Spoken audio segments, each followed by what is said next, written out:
গত কয়েকদিন আগে হরিণঘাটার বিজেপির বিধায়ক অসীম সরকার বাবু যে কথা বলেছেন, সেই কথা দ্বারা এলাকায় হিংসা ছড়াতে পারে, দাঙ্গা হতে পারে, মারামারি হতে পারে, খুনোখুনি হতে পারে, এলাকা ধ্বংস হয়ে যেতে পারে।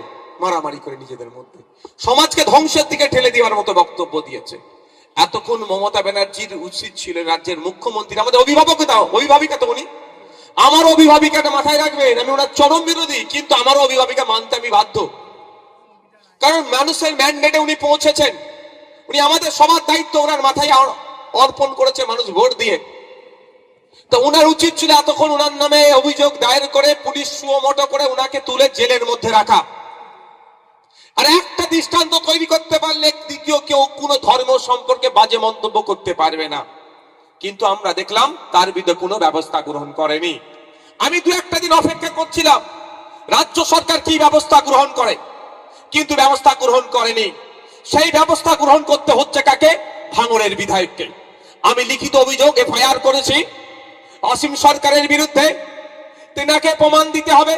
তিনি যে কথা বলেছেন একাধিক ধারাকে উল্লেখ করে আমি জানিয়েছি থানাকে, প্রশাসনকে জানিয়েছি কি কি হিংসা হতে পারে, কোন কোন সেকশনকে ভায়োলেট করেছে, বিএনএস এর কোন কোন সেকশন অনুযায়ী তার বিরুদ্ধে মামলা হওয়া দরকার, সমস্ত বিষয়টা উল্লেখ করেছি। মমতা ব্যানার্জি তার পুলিশের যে কাজটা করার দরকার ছিল, ভাঙড়ের বিধায়ক হিসাবে আমি সে কাজ করেছি। এরপরেও যদি ব্যবস্থা গ্রহণ না করে, আমি আপনাদের জানিয়ে দিতে চাই আমি আইনের দ্বারস্থ হব, কোর্টের মাধ্যমে এটা আমি বোঝাপড়া করে নেব। কারণ সংবিধান যেখানে ধর্মচারণের স্বাধীনতা দিয়েছে, ধর্ম পালনের স্বাধীনতা দিয়েছে, ধর্মীয় কাজকর্ম করার স্বাধীনতা দিয়েছে, সংবিধান কোন জায়গাতে অন্য ধর্মকে নিয়ে কুরুচিকর মিথ্যা অভিযোগ, যে অভিযোগ তুললে ধর্মে ধর্মে আঘাত লাগতে পারে, হিংসা ছড়াতে পারে, এই ধরনের কথা বলার স্বাধীনতা দেয়নি। ফ্রিডম অফ স্পিচের স্বাধীনতা দিয়েছে, কিন্তু ফ্রিডম অফ স্পিচের নামে কোন ধর্মকে নিয়ে, কোন মানুষকে নিয়ে, কোন জাতকে নিয়ে, কোন ঠাকুরকে নিয়ে, কোন দেবতাকে নিয়ে, কোন যিশুকে নিয়ে, কোন বিষয়কে নিয়ে অশ্লীল মন্তব্য, মিথ্যা মন্তব্য, যে মন্তব্য দ্বারাই সমাজে বিশৃঙ্খলা হতে পারে, এই বলার স্বাধীনতা কিন্তু নাই।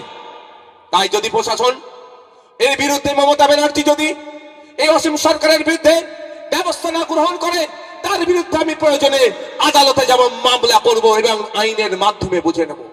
কিন্তু প্রশ্ন এখানে আমাকে কেন যেতে হবে? কেন সাধারণ মানুষকে রাস্তায় নামতে হবে?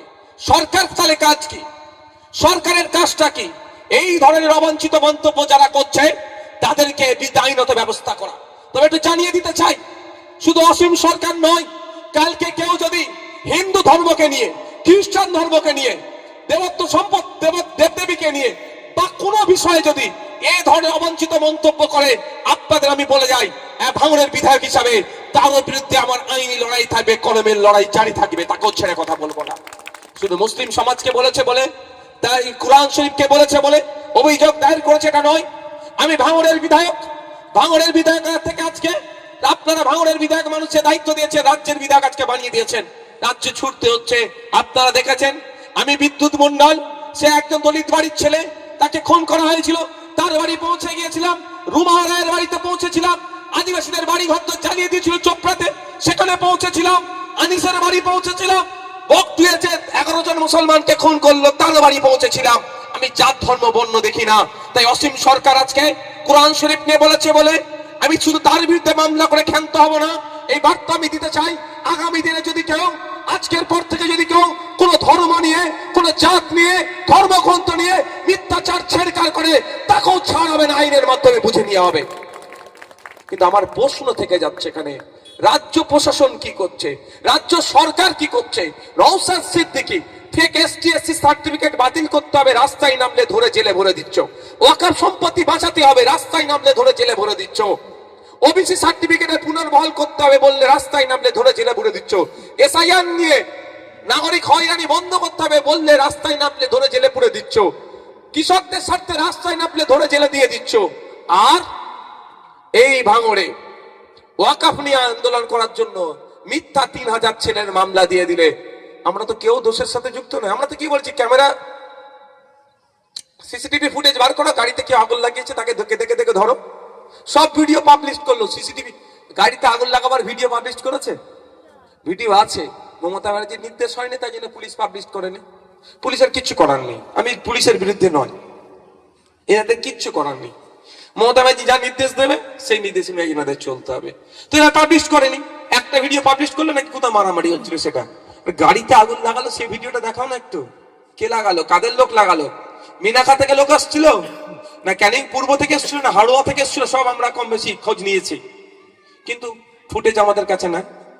যারা লোক পাঠাচ্ছে তারাও তো ভালোবাসার মানুষ, এক কোনো না কোনো দিক থেকে জয়েন্ট তো আছে। তাহলে কত নামে 3000 ছেলের নামে মিথ্যা মামলা দিয়েছে, সব জামিন আমরা করিয়েছে যাদেরকে অ্যারেস্ট করেছিল, আর আমার নামে 5টা মামলা দিয়ে দিল। আমি কি সেই দিন ভাঙড়ে ছিলাম? আমি ছিলাম কোথায়? আমি ছিলাম শিয়ালদা থেকে একটা র্যালি নিয়ে যাওয়ার কথা, আমাদের মাঝপথে আটকে দিল, আমরা রামলীলা ময়দান অব্দি গেলাম। একটা ওই র্যালিতে একটা কোন ইনসিডেন্ট ঘটেছিল বাজে? তাহলে আমি শান্তিপূর্ণ করে নিয়ে গেছি, এখানেও শান্তিপূর্ণ হতো, আপনারাই লোক লাগিয়ে দিয়ে অন্যায় করলেন। তাহলে এই মমতা ব্যানার্জি যখন ওয়াকাফ নিয়ে আন্দোলন করতে যাচ্ছে, তাদের নামে মিথ্যা মামলা দিয়ে জেলে রাখছে। আর সেই মমতা ব্যানার্জির আমলে পশ্চিম বাংলায় কুরআন শরীফকে অবমাননা করছে, ধর্মগ্রন্থকে অবমাননা করছে, সংবিধানকে আঘাত দিচ্ছে, তার জন্য তার বিরুদ্ধে ব্যবস্থা গ্রহণ করছে না।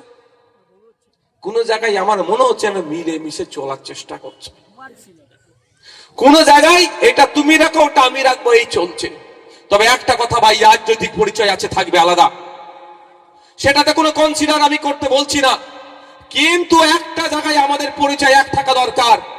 যে কোনো ধর্মের বিরুদ্ধে কথা বললে, সে ইসলাম ধর্ম হতে পারে, হিন্দু হতে পারে, খ্রিস্টান হতে পারে, জৈন হতে পারে, পার্সি হতে পারে, যে কোনো ধর্ম বর্ণ জাত তুলে যদি কেউ কথা বলে, তার বাংলায় জায়গা হবে না।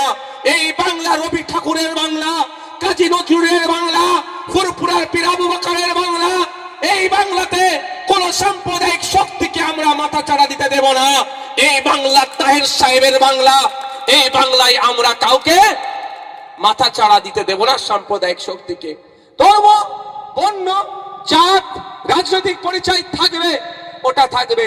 সামাজিক ভাবে আমরা এই বাংলার কেউ যদি অবক্ষয় করতে চায়, তাকে আমরা আটকাবো। এই ঐক্যবদ্ধ আমাদেরকে হতে হবে। এখন দেখার বিষয় মমতা ব্যানার্জির পুলিশ কি ব্যবস্থা গ্রহণ করে। নিজে থেকে তো ব্যবস্থা গ্রহণ করেনি, আমরা যাতে ব্যবস্থা গ্রহণ করে এগিয়ে গিয়েছি, এফআইআর করেছি, সে অভিযোগ দায়ের করেছি, এফআইআর হিসেবে ট্রিট করুক, করে এর বিরুদ্ধে আইনত ব্যবস্থা নিক। আমি আপনাদের কথা দিয়ে যাচ্ছি, ভাঙড়ের বিধায়ক হিসাবে আমি কিন্তু এটাতে কনসিডার করব না। আমি এর আগে অনেক ক্ষেত্রে, আপনি প্রশ্ন করতে পারেন, এর আগে অনেকে বলেছে বিষয়টা, আপনি এখানে রিয়াক্ট করেননি। সত্যি বলছি, আমি বিষয়টা দুটো কারণে রিয়াক্ট করিনি। ওই সেইভাবে যে এটা হয়তো মানে বলে ফেলেছে, দৃষ্টা থেকে তিনি বলে ফেলেছে, একটু হিট অফ দ্য মোমেন্ট, উচিত হয়নি, তিনি ক্ষমা চেয়ে নেবেন বা ভুল স্বীকার করে নেবেন। আর দ্বিতীয় হচ্ছে পুলিশ প্রশাসন ব্যবস্থা গ্রহণ করবে, ওই জন্য আমি রিয়াক্ট করিনি। কিন্তু দেখছি আজকাল এটা বেড়ে চলেছে, এই বেড়ে চলাটা আটকাতে হবে। সেই জন্য আমি আজ থেকে এখানে ওয়াদা করে যাচ্ছি, যে কোনো ধর্মের বিষয় একটা যদি কেউ খারাপ মন্তব্য করে, তার বিরুদ্ধে কেউ থাকুক আর নাই থাকুক, দেবে নওশাদ সিদ্দিকী অভিযোগ করছে, তার বিরুদ্ধে আইনি লড়াই করছে, ছেড়ে কথা বলবো না। আমরা ধার্মিক মানুষ, আমার ধর্মীয় বিশ্বাস, আমি ইসলাম ধর্মের অনুসারী, আমার ধর্মীয় শিক্ষা হচ্ছে নিজের ধর্মকে পালন করো, অপর ধর্মকে রেসপেক্ট করো। তো আমি আমার ইসলাম ধর্মকে পালন করব। হিন্দু ধর্মকেও যদি কেউ আঘাত দেয়, রেসপেক্টের জায়গা থেকে আমি তার বিরুদ্ধে আইনত ব্যবস্থা গ্রহণ করব। আর ডিজিটাল টিভিতে এই ধরনের আরও অন্যান্য ভিডিও পেতে সাবস্ক্রাইব করুন আমাদের ইউটিউব চ্যানেল ও ফেসবুক পেজ।